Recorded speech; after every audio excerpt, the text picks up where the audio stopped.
Why you trolling like a, ain't you tired? Trying to start a chord and it's probably E minor.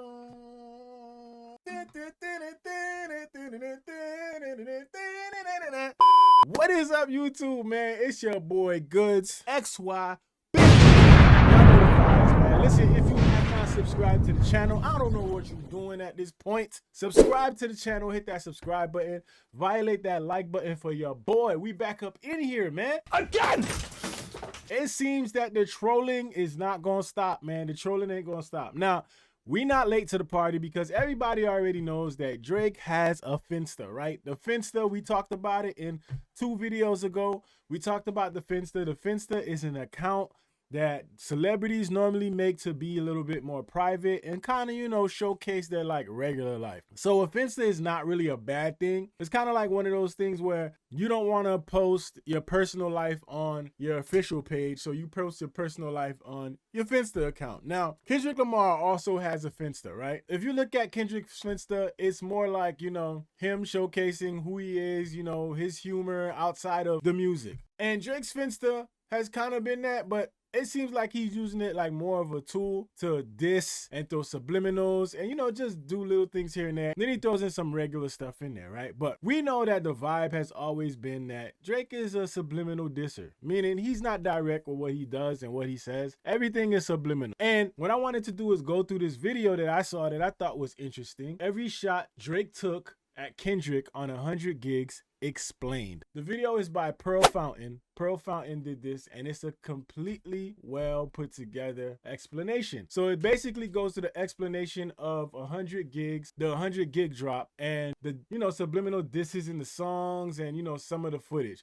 Because like I told y'all, I ain't going through 100 gigs of data. So shout out to Pearl Fountain for doing it, man. It's like kind of strong. So let's see what we got here. From the 100 gig drop that were first released on the Plot Twist Instagram account, but got an official release this weekend, have some interesting responses to Kendrick's disses that shed a lot of light on the approach that Drake is going to take moving on from this beef month. Afrobeat song Blue Green Red has a diss at Mustard, taunting Mustard for having his latest album flop by name dropping his label 10 Summers. But the song is also... So y'all see, basically when we talk about the subliminal dissing in the records, this is kind of like the things that we miss. So it's almost like Drake tried to give y'all basically a puzzle to put together. So he dropped this 100 gigs and, you know, him going on this song Blue Green Red and saying how many summers did I run? Like 10. So we know that Mustard has this album 10 Summers. So we all know Drake feels some type of way about DJ Mustard being in Kendrick's video, and he was heavily in the video, rightfully so, man. The man made the beat. Now what you want that man to do? But anyway, you know, I'm sure Drake feel a way about all the people that have aligned themselves with Kendrick, and unfortunately it's like during this beef everybody chose a side, even artists. So, you know, it's gonna be interesting to see how this goes and where this goes afterwards, but let's continue. Also a way of responding to Meet the Grams without bringing up Kendrick again, and possibly also accepting some responsibility for some of the claims that were made about his character. That diss was structured as letters to different members of Drake's family, with the second directed to his mother and father, half blaming and half warning them about the son that they raised, from his gambling and drinking problems to more serious accusations of abuse by him and OVO. Dear Sandra, your son got some habits, I hope you don't undermine them. Drake builds off this idea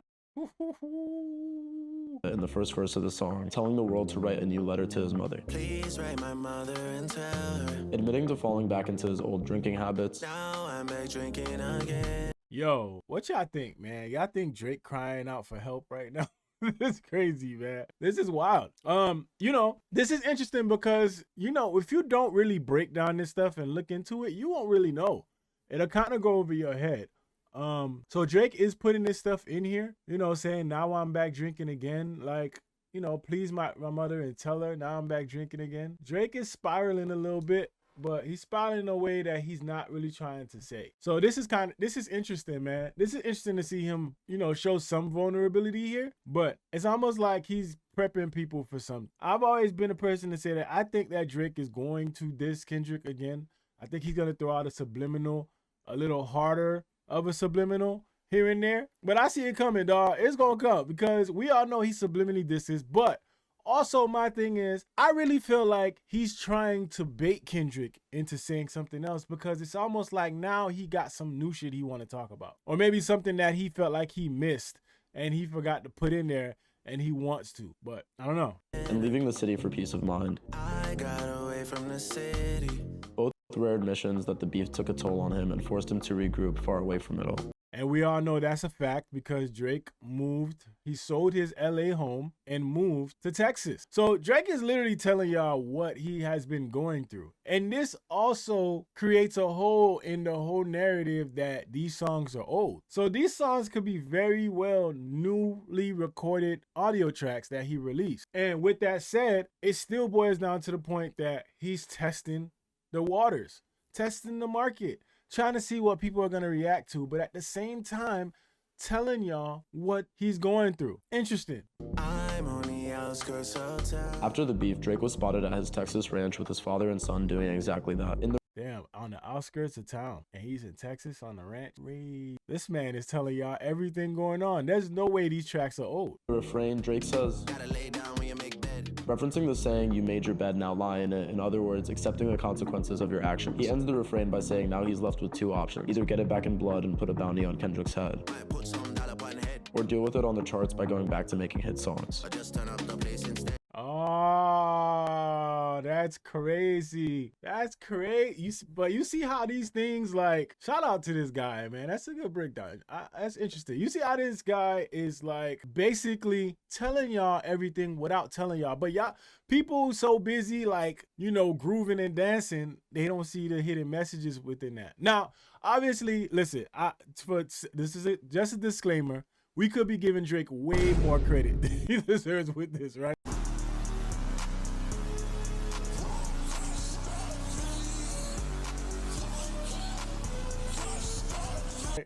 It could be that none of this is that deep. But I mean, judging from what we've seen and what's going on and the lyrics, it makes a lot of sense, you know? And that's one of the things about Drake that I feel like is his flaw, is his need to be subliminal and create subliminal and just put out subliminal messages. His need to just be subliminal and put out these messages without saying name. Like, I feel like if you're going to say something, just be direct. And I feel like people will respect that more than you getting on records and putting these hidden meanings and putting these hidden messages. But I guess the aim is so people could dig into it and look into it like we doing right now. So if that's the aim, then I guess it works. But to me, I feel like you should be more direct sometimes, dog. The second verse continues the reference to the second verse of Meet the Grams by asking for a new letter to his father. Please write my father and tell him. And while Kendrick uses letter to Dennis to say Drake owes him a lot more than he's given him, I think you should ask for more paper. Drake flips this to remind him of the level of material success he's reached that any father would be proud of. I found some fortune and fame. Then going on to reinterpret his accusations as shots at the throne that were only taken because of that success, They're gonna try and behead me. with Kendrick having literally spoken on the family name by naming the diss Meet the Grams. Speak on a family name. I don't know whether to feel like this is troubling for Drake, being that, you know, he's talking about shit like this, or if it's like part of his like plan, you know? It's like, yo, speak on it and do it subliminally in disguise of a dance hall record and just, you know, I don't know. This is interesting to say the least, but this is an awesome breakdown. The last response from the songs themselves comes throughout It's Up, saying in the intro that he has real friends in the industry that will stay loyal and help him back up after taking a loss like he did against Kendrick. I love all my friends, yeah. I get knocked down, they help me rise again. Yeah, I mean, he had friends in the industry that, you know, stuck by him. But he also had a lot of people who just, you know, went the other way. So I'm guessing what he's trying to say in this record with that intro is basically, if you went on that side, stay on that side. I think this is a reminder of him shouting out the friends that he does have that stuck by him through this beef. But it could also be a cry for help, telling those people, like, you know, like, I got my friends, you know, forget y'all, but, you know, all the people out there, are you my friend? Like, you know, but I don't know, man. And then he uses Thug's hook, likely recorded a while ago, to speak on his behalf in a way, basically claiming he doesn't care about Kendrick and everyone else dissing him, with the message being that he's planning to move on by sticking to what he does best. So yeah, I could see that. That I saw 100%. Him saying I don't care about my ops, I could see that. He said that 100% because he's trying to show, I think Drake is trying to show people he doesn't care. But it's kind of like looking the other way because you're making these records and the records kind of show us that you do kind of care. And I think him doing it subliminally is his way of talking about it and at the same time telling people he doesn't care. I feel like when you do a record subliminally, you kind of feel like you give off the sense that I don't really care because I'm not dedicating, you know, a track to this. I'm just doing a subliminal record, and that's gonna be what it is. But I don't know. He doubles down on this with a response to Kendrick's repeated claims that he better not step foot in Cali again, I think that Oakland show gon' be on that stop, nigga. by saying he could still go wherever he wants. We can vacation wherever we want, cause I don't care what none of my options. Oh, okay. I see that. He said we go on vacation wherever we want because I don't care where none of my ops is. That's crazy. So why we sold that LA home? I'm just saying, man. Listen, Drake could do whatever you want. If he sold that LA home for any other reason, so be it. But the timing was crazy. Like, the beef starts and then you sell your LA home. You move to Texas where you're on the outskirts of town and you saying all this, but then you don't care where none of your ops is and you can vacation wherever you want. Listen, I don't know if that's a good idea, man. Obviously, you know, he could do whatever he want because at the end of the day, he has security, you know, and that's one of the reasons why Drake can't get touched because he has security. And his security moves militant. So, I mean, they got to protect the asset. So I get that. But flexing on the record is a little odd, you know, when, you know, you moved out of that area. But I'm just saying. He starts his next verse taking a shot at Kodak, Put me across from a section. who would likely be on Kendrick's side in all of this after his feature on Mr. Morale and the Wait, I didn't catch that. Where you get this Kodak? wants. We can vacation wherever we want, cause I don't care what none of my options. He starts his next verse taking a shot at Kodak, Put me across from a section. No, I don't get that one. If anybody knows what that meant, put me across from that section with Kodak. I don't know. But we all know Kodak and him have their issues, man. Kodak Black and Drake, they got their issues that's not really publicized too much, but it's a known fact that they have issues. who would likely be on Kendrick's side in all of this after his feature on Mr. Morale and the Big Steppers. Drake was spotted at Camp Houston shortly after. Oh, wait, okay, there we go. Oh, at Camp Houston, after the beef, he was there across Kodak's section. Okay. Drake talks a lot, real confident, right? And the reason why is because you see him in situations like this where he's just surrounded by motherfuckers. And, you know, the bag is there. So obviously he gonna feel, you know, invincible when you sitting there surrounded by all these people. And then you see Kodak on the other side and it's just Kodak and it looks like a bodyguard in the back. You know what I mean? So it's like, I don't know, what are you really flexing? Like to, you know, do this and then say that you booked right across from his section. Kodak looked like he having the time of his life, bro. And y'all just, you know, Drake is sitting there trying to look like my boss. Like, I don't know, man. This is the kind of stuff that gets on my nerves, man. But let's go. After the beef across from Kodak's section. And in the next line, he confirms that this line was about him by referencing one of his biggest hits. We don't play patty cake, they just be letting us in. We Oh, we don't pay patty cake. They be letting us in. Okay. Bruh, listen. But listen, man, I got issues with, bro, just say the man's name, dog. Say my name. Oh my God. Like, at this point, just say his name. Just say, yo, Kodak, we don't play patty cake. We like, bro, all this like homework you trying to give people, all this trolling and subliminal shit. This shit is annoying, bro. I ain't gonna lie.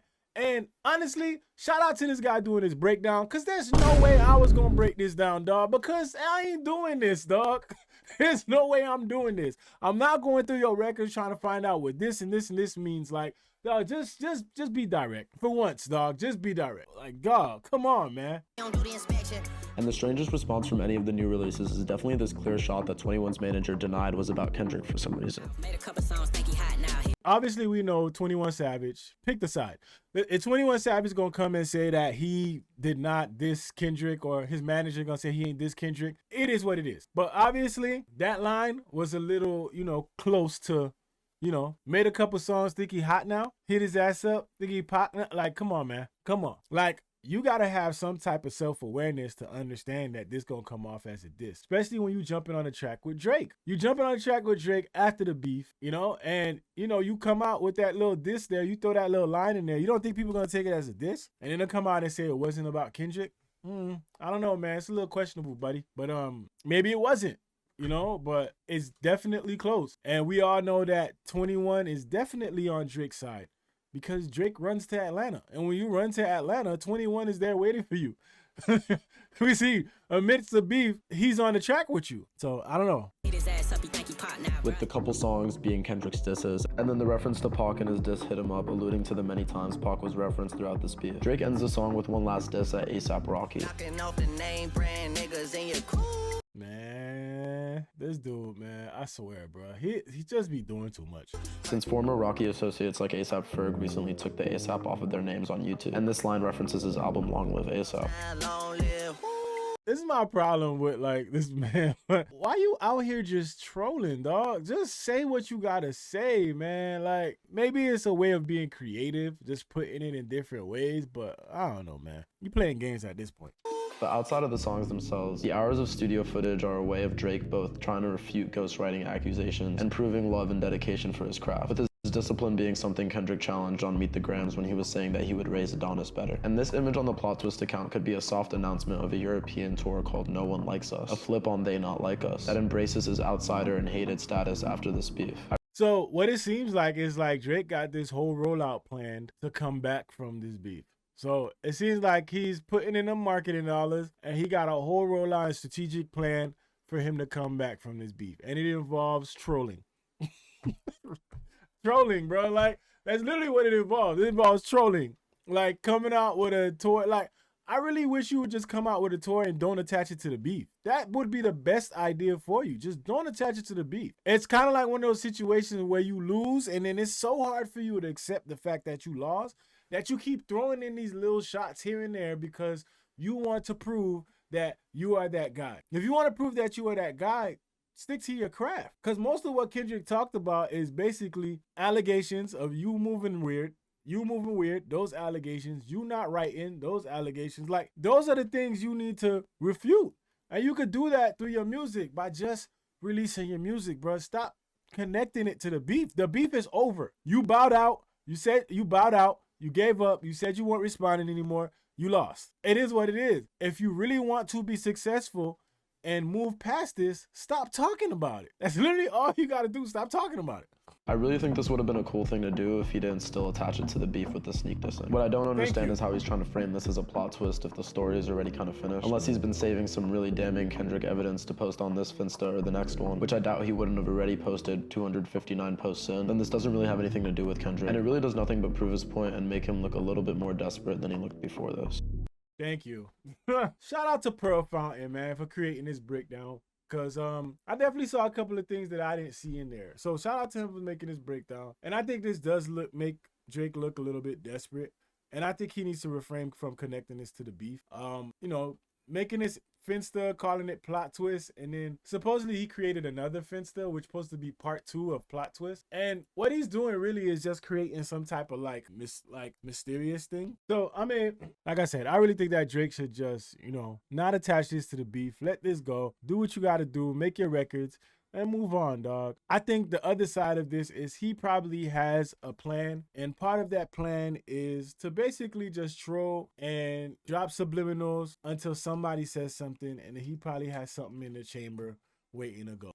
I don't know. I obviously think that him doing this through these Finsta accounts is corny. You know, him dropping like all these subliminals and dropping these, you know, little hints and things like, it just, to me, it just comes off as corny. I don't know what he feels like he's doing. I mean, obviously, there's going to be people out there who are going to be like, oh, man, yeah, the Finsta account, let's do it. But to me, it's corny, dog. But that's what Drake been up to. Shout out to this guy for this breakdown. Again, if y'all have not, check out his channel. The full link to the video will be in the description. But let me know how y'all feel about it. How do y'all feel about this breakdown? How do y'all feel about the subliminals that he had in these records? Do y'all think he's making a smart move? Do y'all think he's doing something smart and creative? Or do y'all think he's trolling and not getting tired? Let me know in the comment section, man. Listen, it's your boy Goods, BigZoeTV. Let's go. I send them back, they send them shots. They know Cuban got his lock. Okay, let's get it started. They know Cuban got the juice. I got all my jewelry on it, plus I'm hanging out the roof. I keep big 5 on me, that's why I ain't